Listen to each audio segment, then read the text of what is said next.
Mardi 28 novembre, 17h45. Nous sommes à l'aéroport international du Lamentin. Le son des percussions résonne dans le hall d'embarquement. La délégation antillo-guyanaise s'est donné rendez-vous pour s'envoler vers le Sénégal. Direction Gorée.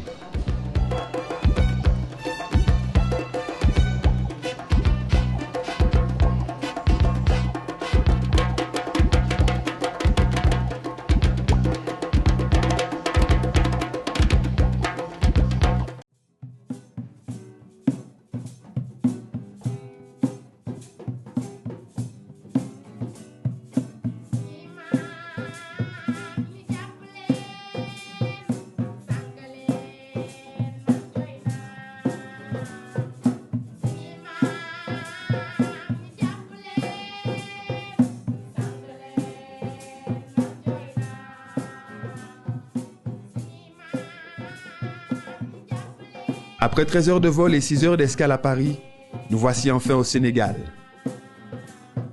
Nous passons notre première nuit à l'hôtel Indépendance. Et de ma fenêtre, je vois Dakar, la grande ville. Elle s'étend à perte de vue.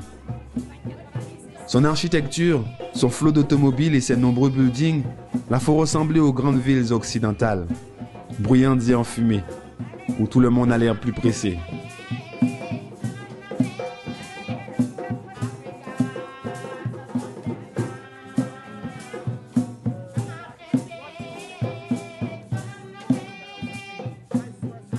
Nous avons quartier libre pendant 1 heure, le temps de faire les derniers achats en ville avant de prendre la route de l'embarcadère pour Gorée.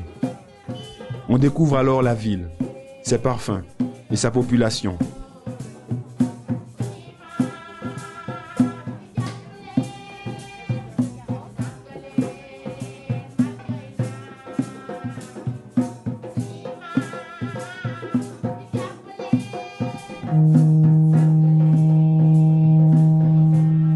Gorée n'est qu'à quelques mètres des côtes sénégalaises.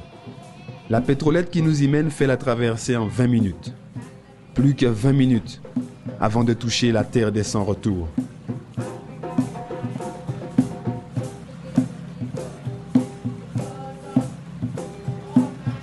Ça y est, nous y voilà. La musique bat son plein. Le festival a déjà commencé et les percussions résonnent. Le groupe Africa Djembé est venu souhaiter la bienvenue à tous les festivaliers.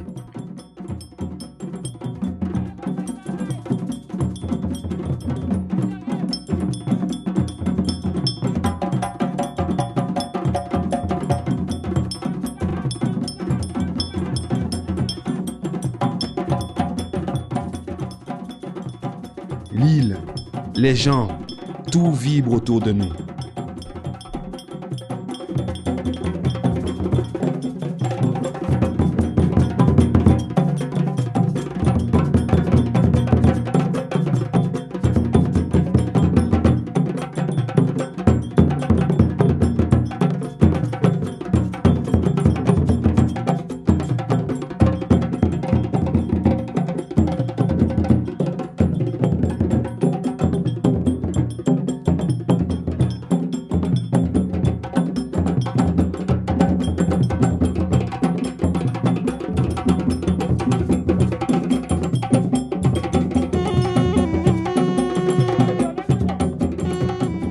Le soir, nous sommes invités dans le parc à un pot de bienvenue.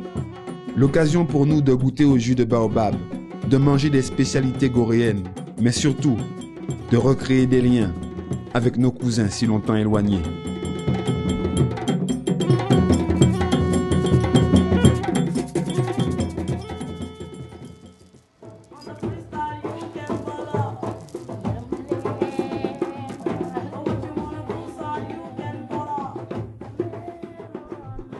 Se réveiller à Gorée est un vrai délice. On se sent libre et heureux. On ne peut toutefois s'empêcher d'imaginer la tragique histoire qui s'y déroula jadis. Nos grands-parents sont probablement passés par ici, dans les ruelles ensablées de l'île, devant les bâtisses en pierre, pour finir dans la maison des esclaves et regarder le continent une dernière fois avant de partir à jamais par la porte des sans-retour.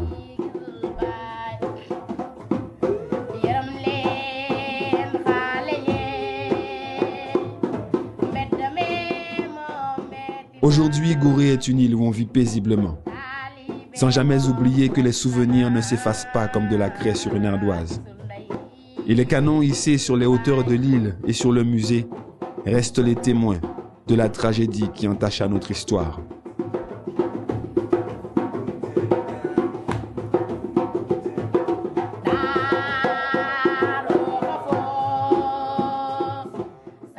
Gorée est une île où on vit paisiblement, sans jamais se soucier du temps, et où les gens sont souriants, même dans les moments de détresse.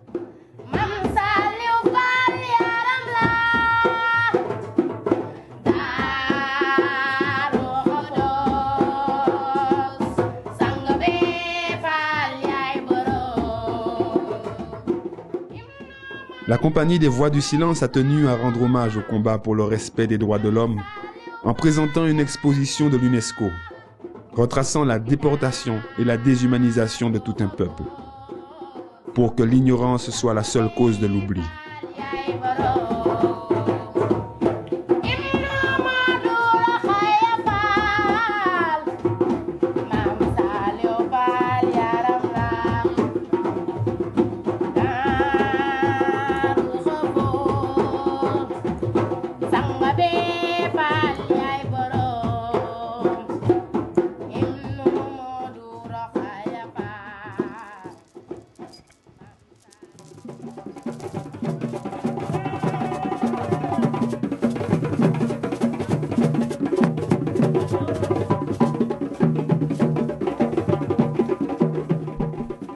On ne cesse d'apprendre sur son identité quand on vient à Gorée.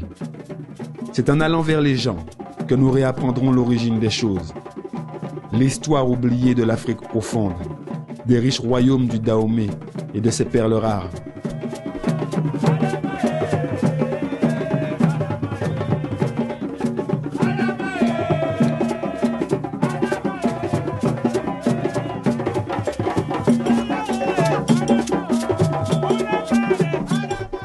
Le groupe Bakalama de Thionkesil en Casamance.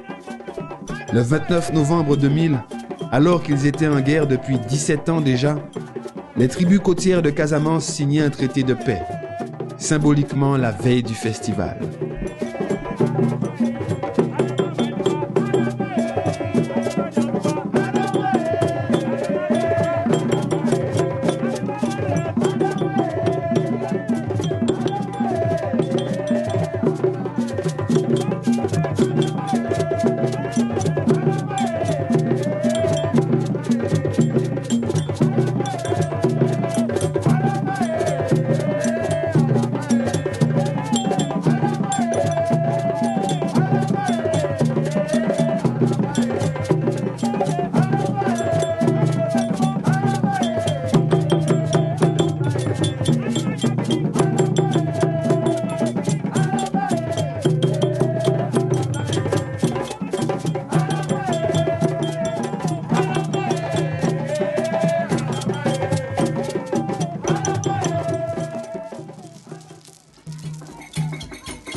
Le deuxième festival de musique noire est sur le point de se terminer.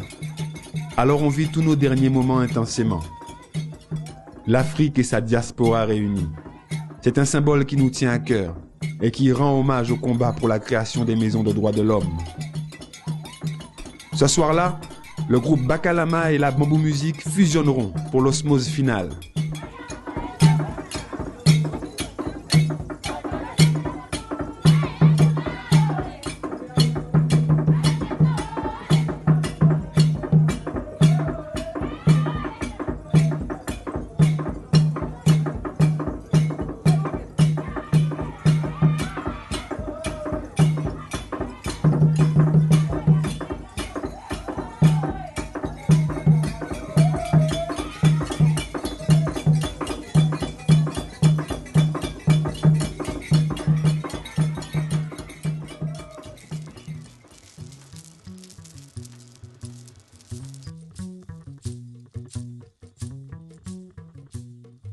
C'est le cœur gros que nous nous préparons à quitter Gorée, ce havre de paix.